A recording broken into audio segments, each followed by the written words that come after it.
Hi everybody, welcome back to my channel. My name is Marie, and this is the continuing story of my IVF fertility journey. So my last video ended around February of 2017. Oh no, I'm sorry, 2018. Yeah. The years just blur together after a while. 2018. I had told my job that I needed to quit, and my husband was going to ask to be transferred. He did wait a little while before he'd asked, because he didn't want them to be kind of shocked that we were both leaving at one time. And he was working on some things that he wanted to finish before he asked to be transferred as well. And we called up Kaiser and told them we wanted to see the fertility specialist and talk to them about what we could do, like IVF or what other things that were available for us. So we met with the doctor and they did a ton of tests. I did write it down. I'm going to put this on screen because I have no idea how to pronounce this. Hysterosalpingogram. Yeah. I'm so going to write that down here. I don't know how to pronounce that. And I've heard it like 50 times and I still... So what that is... Sorry. Oh, it's such a weird word. Some of these medical terms. So the doctor had me go and do a bunch of tests. Most of it was just getting blood drawn, but this one was a more invasive test. And it didn't hurt, but it was slightly uncomfortable and not something that you want to do ever. It's on par with getting a pap smear. So what I did was I went to the it's x-rays, but they put a tube inside of you and they inject you with some fluid to make sure that your fallopian tubes are open and clear and nothing is wrong with your uterus. And they have to put this dye in, and it doesn't hurt, and it's just uncomfortable. So they took a bunch of x-rays to make sure that my tubes and everything were okay, and so I had the test for rubella, and I had the vaccine for that years ago, but I was no longer immune to it, so I had to have that shot. They tested me for hepatitis B, prolactin, thyroid, and like my blood type. And they also did some tests like fertility-wise, where they check your levels of everything to make sure that you have enough of all of these hormones that help you actually have a child and help you ovulate. So all of my things were really good. There was, they also do like diabetes and things like that. And I think the one that I can't think of the name of right now, and I didn't write it down, I thought I had, it's the hormone level that helps you ovulate. That one was the only one that was low, but it wasn't so low that it was a problem. It's just, I'm older.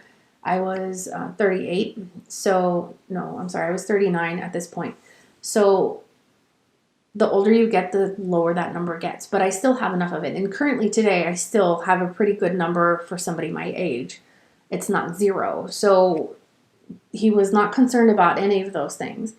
And then they do the test for my husband's sperm.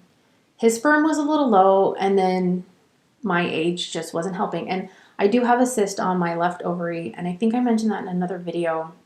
So that causes me to have irregular periods, and they're thinking that even though they did that one histo something gram, that that can kind of contribute to me not ovulating from that side. And it's not something they can really test for sure. I think that they could just remove the cyst, or they just kind of hope that I ovulate from my right side. And there was nothing wrong with my right side. So we talked to him about what the next step was after we had all those tests done. And there's basically 3 things that this type of doctor can do.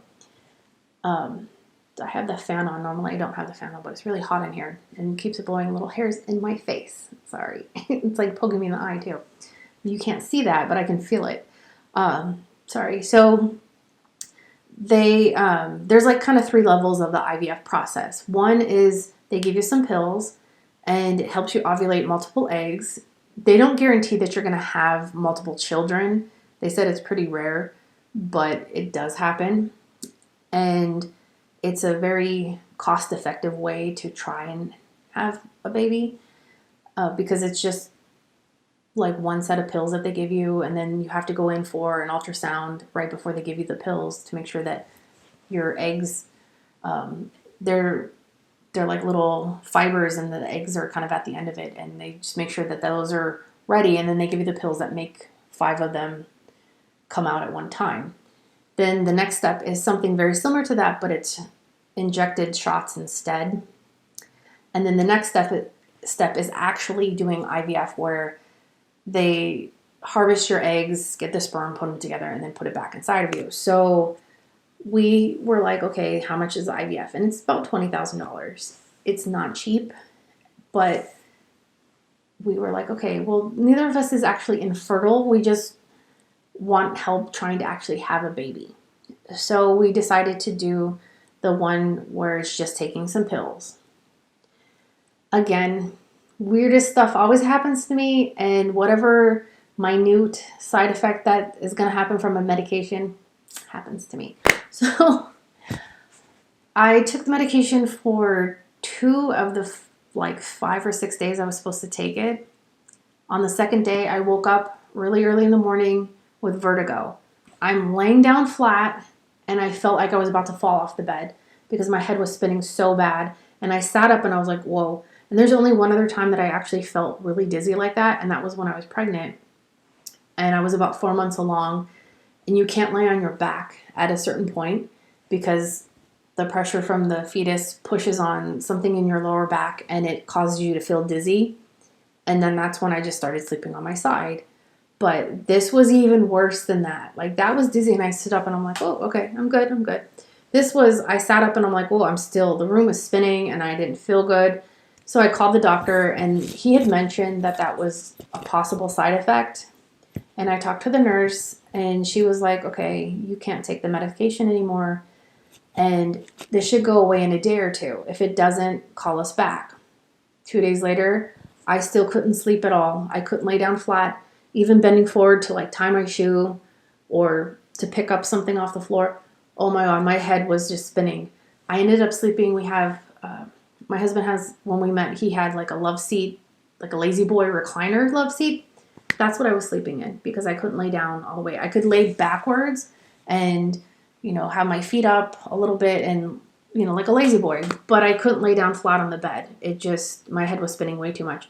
This lasted over a week. When I finally got the doctor, because the fertility doctor wasn't handling this part at that point, he was, when I called, I was talking through Kaiser. You just talk to the advice nurse, and she was just like, give it another day, because I kept calling back every day.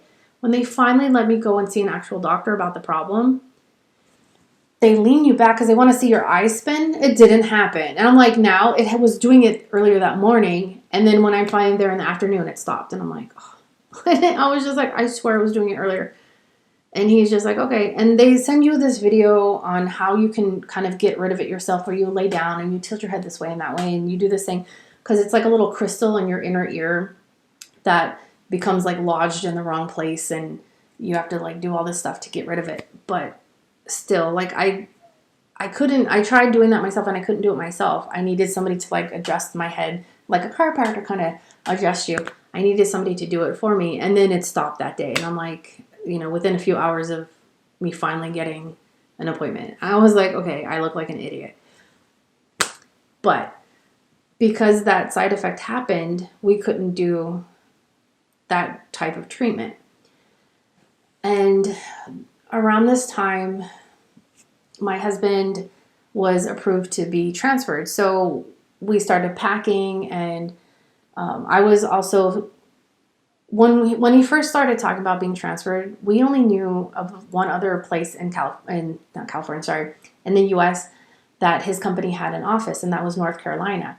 So I was kind of researching the area. I was looking at apartments and houses. When he talked to his boss was like, okay, give me some time. His boss came back with a counter offer of, you can go to North Carolina if you want, but we have this new office in Atlanta. We just bought this little company, and would you like to go there instead? So they started discussing it. My husband liked the idea of coming here and kind of helping build the office into something else. I started focusing on getting to know the Georgia area. We came to visit. We looked at apartments one day, and then the next day we looked at houses, and my husband like weighed the option of buying a house versus renting, and it was almost the same price. So we came to Georgia and we looked at everything, and we went back home and we decided to buy one of the houses that we saw. We focused on moving and we stopped focusing on the baby stuff. So we got to Georgia in mid-October, and between October and November, we were just unpacking and getting settled in. We weren't thinking about a baby yet. And then that's when I stopped taking the medication, and the depression kind of hit me again. December, we didn't really do a whole lot. And we also had just moved in. The company paid for the move, but we still had to buy furniture. We didn't have very much furniture. And so we didn't have a lot of money to do other things either. And just kind of all the whole year of like moving and all this medication and everything, and just kind of December was kind of a depression month for me, and I was just tired and kind of getting back to being my normal self. Then January, I was like, okay, I'm gonna start going to the gym. I don't do New Year's resolutions. I make goals for myself rather than resolutions, because a New Year's resolution, people are like, I'm gonna quit smoking. I don't smoke, but that's like, or I'm gonna quit eating this or doing that. I'm more of, I want to accomplish this. I want to accomplish that. And so I will write down some goals for myself. And one of them was I wanted to be healthier. I had gained weight with each pregnancy. Even though I wasn't pregnant very long with the second two, I still gained weight. And then because of the medication, I gained more weight. They always have a side effect like that. And then just being depressed in general, I wasn't going to the gym very much. And I was home a lot. And I gained, with the first pregnancy, like 20 pounds. And a lot of that was the last week, because up until that point, when I went in, I had only gained like 1 or 2 pounds. Between like the first time I went for my ultrasound and the second the second ultrasound that my husband was there with me at. And it was like, I feel like that last week I went from being a weight they were like, this isn't that bad, to all of a sudden they're like, wow, you gained a lot of weight. And I was showing, but the way I'm shaped and everything, if I like kind of sit up straight, I just look fat. And so I did like have one picture, I'm touching my phone a lot. Sorry. I did have one picture where I was like, and I put my hand on my stomach and you could kind of see my bump, but if I wasn't standing there with my hand like that, it just looked fat. So in 2019, my husband and I had just moved into our house in Georgia, and I was trying to get out of my depression, and we were going to focus on having a baby, and I was going to focus on myself as well, like losing weight, because I had gained weight with each of the pregnancies and with the depression medications. And like in 2018, when we were focusing on moving and everything, I wasn't taking care of myself. So I was just like, all right, 2019 is the year. I'm not a New Year's resolution person. This was more of, I'm just going to start doing certain things. Like I set goals for myself rather than resolutions. And that was going along well. I was going to the gym. I was trying to work up to going every day so I would actually lose weight instead of just maintaining my chub. And my cousin called me one day and said, I don't feel good. This cousin lived with me and Patrick in California. And he's older. He's 24 years older than I am. And he's technically my mom's cousin. Like, his dad and my grandmother are siblings. So him and my mom grew up together more like brother and sister.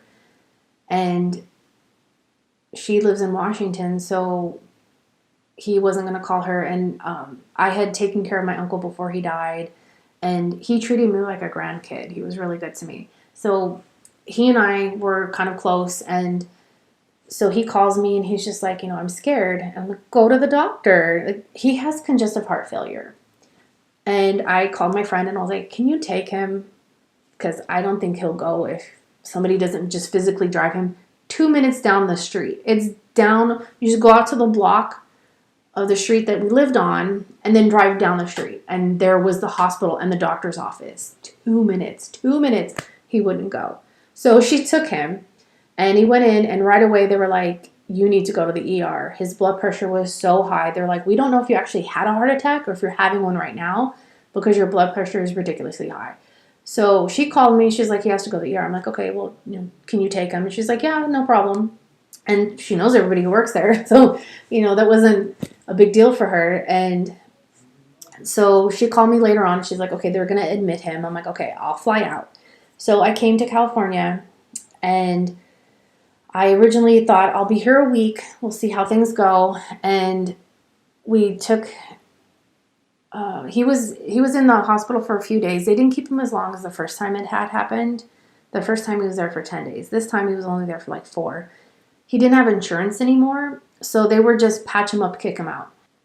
So they sent him home, and he had an ulcer on his foot. And it was like a sore, and it was leaking. And his foot looked a fleshy color, but the sore itself was kind of red.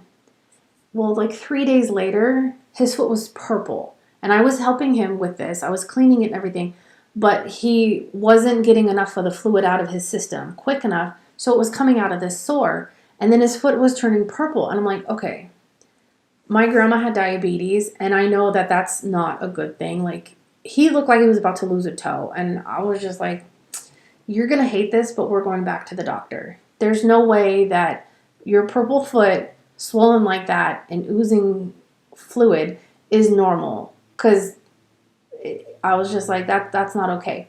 I don't want you to lose any toes or your entire foot. We should go to the county hospital in Oakland.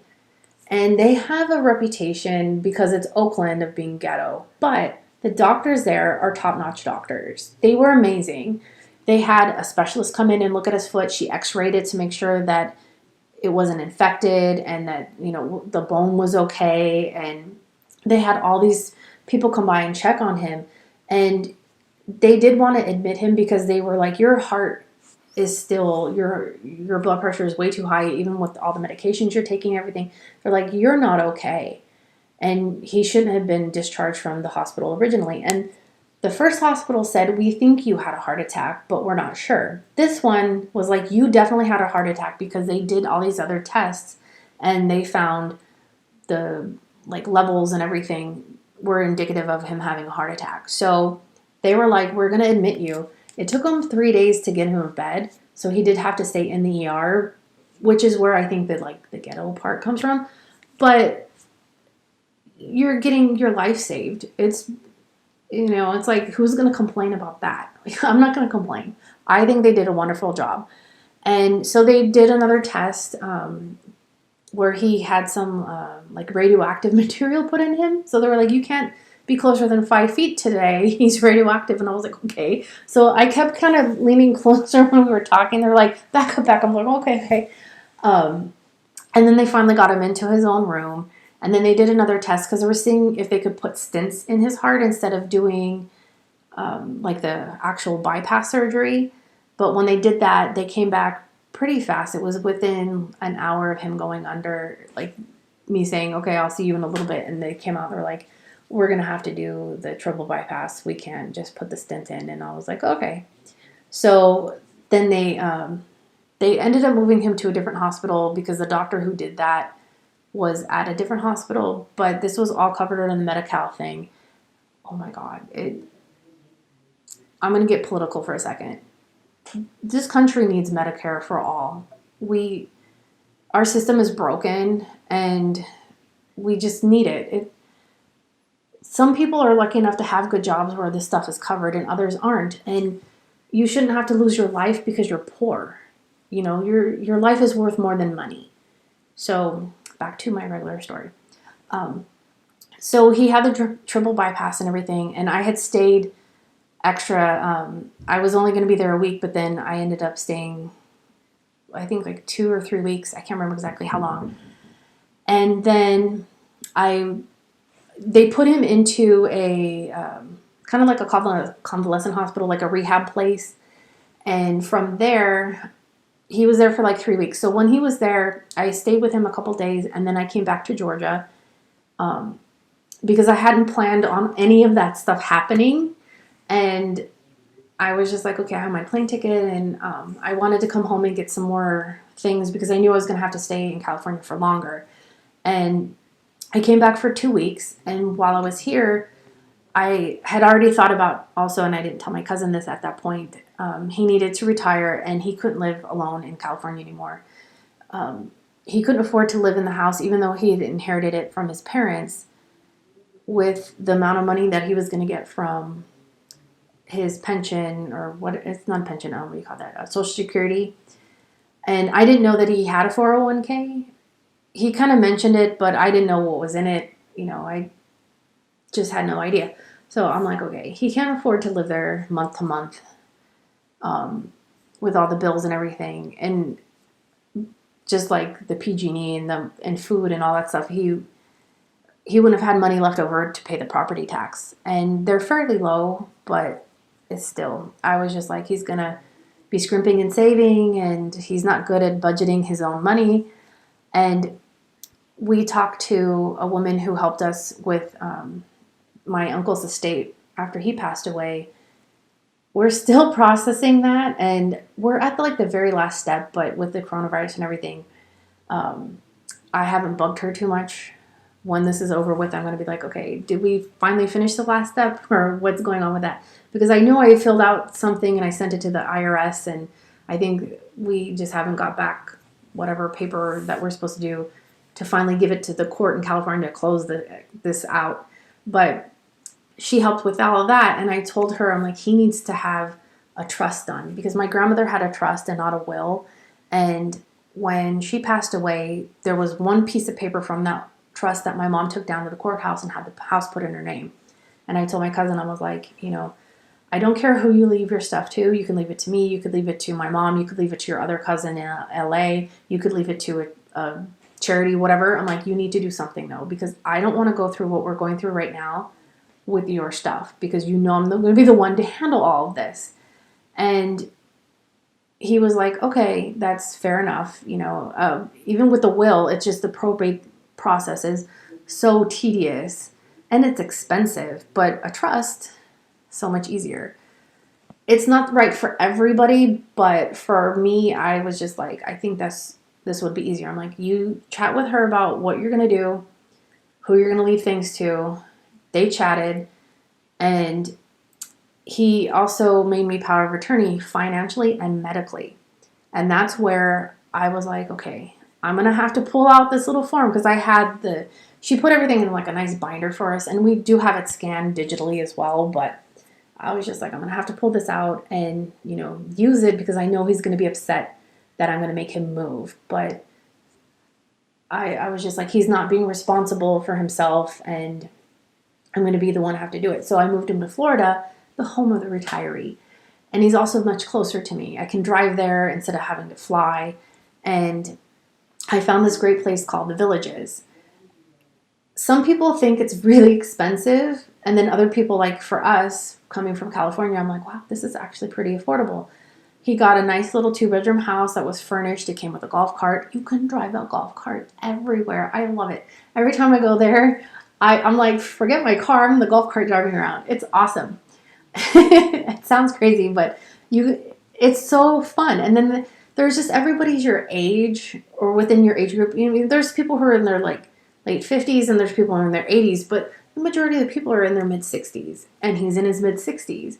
And there's just all these people that are your age, and they're pretty active, and he's kind of a hermit. So I'm like, well, maybe if he's around more active people, he'll get out of the house and do something and enjoy his life, because he can't work anymore. And if he was just in California, he wouldn't leave the house. He had a cat, and that's it. Like, he just would feed the cat and just watch TV all day. And I'm like, I want you to enjoy your life and have some fun. And relax a little. And they have so many activities and groups, and there's like these little town squares, and they have music every night, and there's a bunch of restaurants, and like anywhere you go, one of these, there's like three town squares, and everywhere you go, there's going to be happy hour at some restaurant. They really promote alcoholism. Like, not really, but they do. Like, I was like, I could see myself turning into alcoholic living here when I'm in my 60s, because it's like, oh, $2? Yeah, give me a giant glass of whatever that is. It's something I had to like watch. I was like, I had been drinking too much, and I don't drink very often, but it's just like, oh, you're tired, it's nice and warm, you're like, yeah, I'll have a cocktail. But I really liked it for him, and I'm like, maybe one day I'll move there too. So I had gone to a bunch of other places. Like, I went to Tampa and kind of that area, and I looked at retirement homes, but they're more like convalescent hospitals. They call them like assisted living facilities, and he needs some help, but he didn't need that level of care. And I just thought, okay, that's not going to be, he's going to be miserable there. That he's not at that place in his life yet where he needs 24/7 care.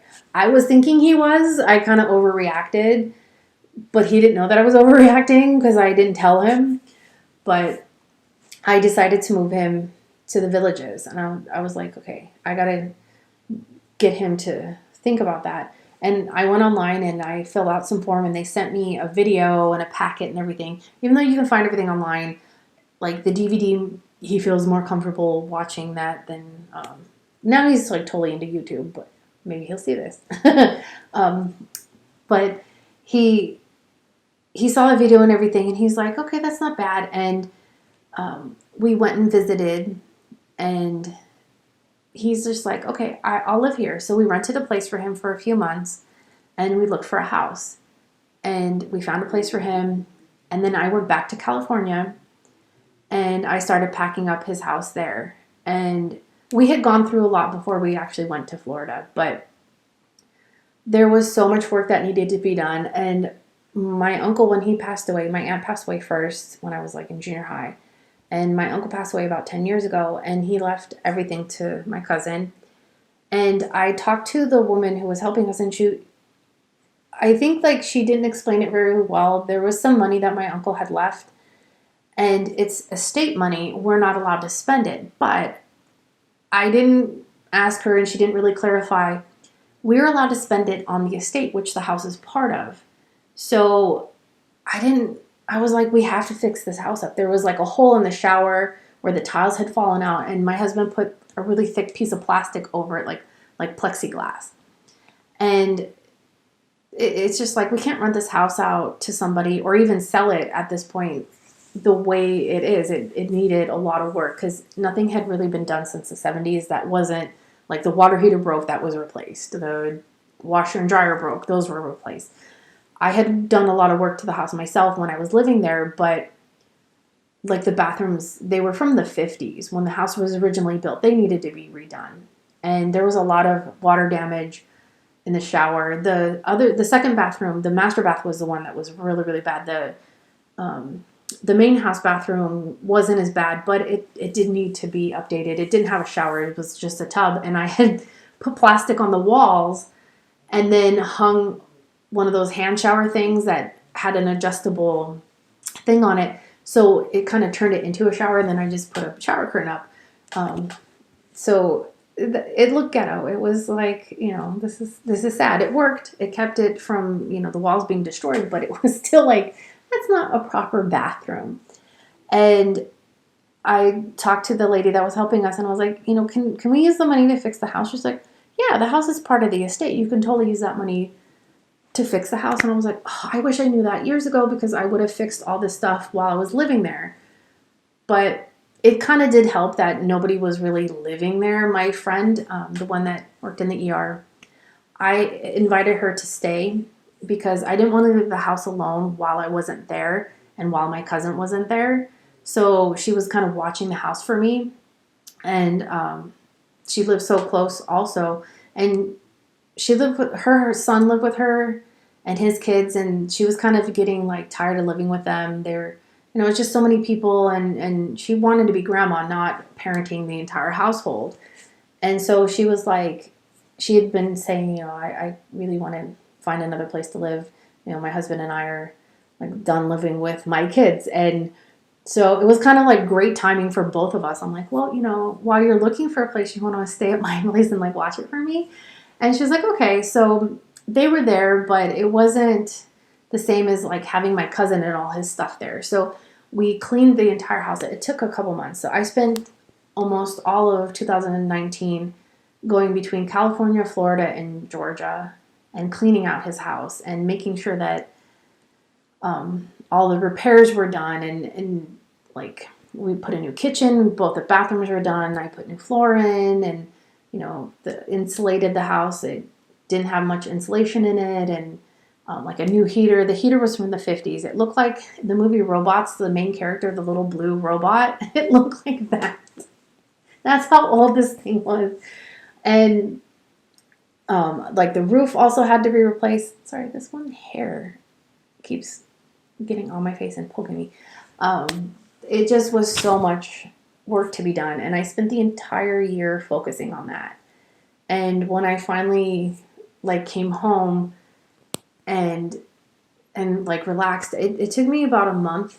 I went into like kind of my depressed mode again, and I was just like, I'm exhausted. I just need to relax for a while, because I was like go, go, go all the time in California, that it wasn't until around October, like around, I think it was Halloween, that I was just like, okay, now I can focus on myself again, because my cousin was settled down. And even after everything in California had been going on and that was settled, when I came back, I still went and saw my cousin a couple times to make sure that he was settled in, and like going to the doctor and everything. And now he's set up there. And so this year in 2020, it's like, again, we're like, okay, we're focusing on the baby this time. And this year, whatever other craziness happens, coronavirus. And I'm just like, everybody can kiss my rear end. I'm not helping anybody this year. And now the coronavirus. So it's like, really? So I'm going to end this video now, because I can see the little thing says it's like almost 25 minutes long. And I still have other videos that I made that I need to edit and put all this stuff together. So hopefully it's not ridiculously long, because I'm probably going to cut a bunch of this out. Yeah, I'm going to edit this down a lot. So I'm going to make one more video on where we are with the IVF that talks about what's gone on this year, because last year was a crazy year, but this year we're moving forward with the IVF, and I will upload that in a couple days. So come back and I will give you more details on that. Bye, guys.